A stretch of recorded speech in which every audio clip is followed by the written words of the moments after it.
이번 영상에서는 위헌법률 심판 사건 하나 소개해 드리겠습니다. 법원에서 구체적인 소송 사건을 심리할 때 그 사건에 적용될 법률의 위헌 여부가 중요한 쟁점이 될 경우가 있습니다. 만약 그 법률이 위헌 법률로 무효가 된다면 그 해당 사건에도 그 법률을 적용할 수 없게 되기 때문에 해당 법원이 직권으로 위헌 법률 심판 제청을 할 수도 있고, 그 소송의 당사자, 형사재판이면 피고인, 민사재판이면 원고 또는 피고, 기타 당사자가 법원에 해당 법률이 이러이러한 사정으로 위헌 무효다, 이런 무효이기 때문에 이 적용될 수 없다, 이런 취지로 위헌 법률 심판 제청 신청을 해서 법원이 받아들여서 위헌 법률 심판하게 되면 헌법재판소가 그 법률의 위헌 여부를 심판하게 됩니다. 관련 사건에서 위헌 여부가 문제가 된 법률은 성폭력 범죄의 처벌 등에 관한 특례법 제3조 제1항 중에서 주거 침입 강제추행죄에 대해서 무기 또는 7년 이상의 징역에 처한다는 규정, 그리고 야간 주거 침입 절도 미수범이 준강제추행죄를 저한 경우에 무기 또는 7년 이상의 징역에 처한다는 규정에 대해서 해당 처벌 규정이 책임에 비해서 과도한 형벌을 규정하고 있다. 그 행위에 비해서 과도한 형벌을 규정하고 있다. 이런 취지로 위헌 법률 심판 제청이 이루어졌습니다. 형법상 주거침입죄를 범한 경우에는 3년 이하의 징역 또는 500만 원 이하의 벌금에 처하도록 하고 있고, 야간 주거침입 절도죄는 야간에 타인의 주거에 침입해서 하여 타인의 재물을 절취한 자는 10년 이하의 징역에 처한다, 이렇게 규정이 되어 있습니다. 강제추행죄는 폭행 또는 협박으로 사람에 대해 추행을 한 자는 10년 이하의 징역 또는 1,500만 원 이하의 벌금에 처하도록 규정되고 있고, 준강제추행죄는 사람의 심신상실 또는 항거불능의 상태를 이용해서 강제추행을 한 죄는 강제추행죄와 동일하게, 즉 10년 이하의 징역 또는 1,500만 원 이하의 벌금에 처하도록 규정하고 있습니다. 그런데 성폭력 범죄의 처벌 등에 관한 특례법 제3조 제1항은 이런 주거침입죄와 강제추행죄가 결합된 경우에 그 불법과 책임이 증가한다는 것을 전제로 가중처벌 규정을 두고 있는 것입니다. 그런데 문제가 된 부분은 단순 주거침입죄는 3년 이하의 징역 또는 500만 원 이하의 벌금이니까 징역형을 선택하더라도 1월부터 3년까지의 징역, 그 법정형이 1월 이상 3년 이하가 되고, 또 강제추행죄의 경우에도 1월 이상 10년 이하의 징역이 규정되어 있는 셈인데, 주거침입 강제추행죄의 경우에는 무기 또는 7년 이상의 징역에 처한다고 해서 그 불법과 책임의 정도가 중한 경우에는 무기까지 선택할 수 있는데, 문제는 그 불법과 책임의 정도가 경한 경우에도 7년 이상의 징역에 처하도록 해서 하한이 7년입니다.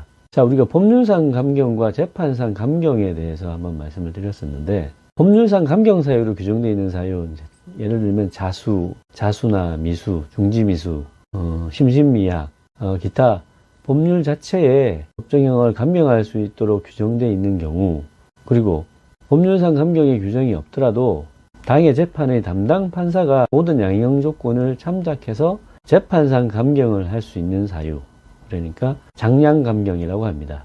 장량감경을 할 수 있는 경우가 있는데, 만약 법률상 감경 사유가 없을 경우에 담당 판사가 재판상 감경을 하더라도 7년 이상의 징역이면 장량감경을 하면 3년 6월 이상 15년 이하, 이렇게 처단형의 범위가 정해지게 되고, 그렇게 되면 주거침입 강제추행죄의 경우에는 장량감경을 하더라도 징역형을 선택하는 경우 처단형의 하한선이 3년 6월이 되어서 3년 이하의 징역에만 붙일 수 있는 집행유예를 할 수가 없습니다. 그래서 비록 주거침입죄와 강제추행죄가 결합된 형태이긴 하지만 주거침입이나 강제추행의 그 행위의 유형이 매우 다양한데, 두 범죄가 결합됐다고 하더라도 그 다양성은 유지될 수밖에 없다. 그러면 아주 경한 유형부터 아주 중한 유형까지 있는데, 아주 중한 유형에 대해서는 무기가 선택형으로 규정되어 있기 때문에 아주 중한 유형에는 대응할 수 있다. 그런데 아주 경한 유형일 경우에 하한이 3년 6월 이상으로 아주 경한 경우에 주거침입 강제추행에 대응할 수 있는 형이 지나치게 높다는 것입니다. 그러니까 주거 침입의 기회에 벌어진 강제추행이라 하더라도 그 구체적인 유형에 따라서는 불법성의 정도나 책임의 정도가 경미한 경우가 있을 수 있는데, 그러한 경우에조차도 아니 감경을 하더라도 3년 6월 이상이기 때문에 형벌 개별화의 가능성이 극도로 제한되는 문제가 있다. 그래서 성폭력 범죄 등 처벌에 관한 특례법 제3조 1항 중에서 주거침입 강제추행죄에 대해서 무기 또는 7년 이상의 징역에 처하도록 한 규정은 그 법정형이 형벌의 본래 목적과 기능을 달성하는 데 필요한 정도를 벗어났다.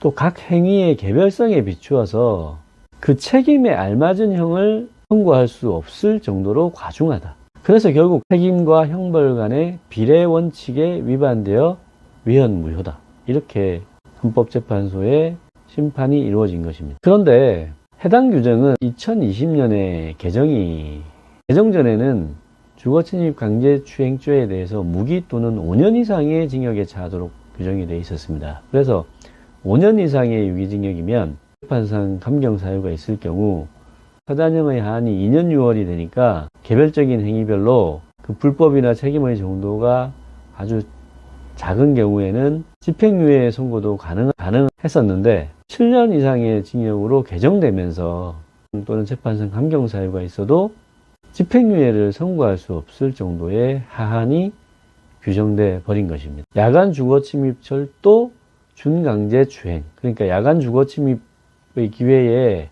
준강제추행죄를 범한 경우에 마찬가지로 무기 또는 7년 이상의 유기징역에 처하도록 한 규정은 합헌이다. 이렇게 정반대의 심판이 이루어졌습니다. 준강제추행죄는 아까도 말씀드렸다시피 강제추행과 동일한 법정형으로 규정되어 있습니다. 반면에 주거침입과 야간 주거침입 절도는 그 불법성의 정도나 법정형의 경중의 차이가 좀 있습니다. 단순 주거침입죄는 3년 이하의 징역 또는 500만 원 이하의 벌금에 처하는 아주 경한 범죄인데 반해서 야간 주거침입 절도, 야간에 주거에 침입해서 절도를 범한 경우에 그 행위에 대해서는 불법성과 위험성이 증대되기 때문에 벌금형은 없고 10년 이하의 징역에 처하도록 해서 법정형의 장기가 10년입니다. 그러니까 야간 주거침입 절도가 일반 주거침입에 비해서 죄질과 불법성이 중대하고 범행의 동기와 정황이 단순 주거침입에 비해서는 제한적이다. 그리고 야간 주거침입 절도의 기회에 성범죄에 이르게 된 경우에 그 비난 가능성이 현저히 크다. 따라서 주거침입에 비해서 야간 주거침입 절도의 경우에 강제추행죄나 준강제추행죄에 대해서 무기 또는 7년 이상의 징역에 처하도록 한 규정은 책임과 형벌 간 비례원칙을 준수한 것이다. 이렇게 보아서 펀 결정이 이루어졌습니다. 그래서 결국 주거침입 강제추행죄는 위헌, 야간 주거침입 절도 준강제추행에 대해서는 합헌, 이렇게 헌법재판소의 위헌심판 결정이 내려졌습니다.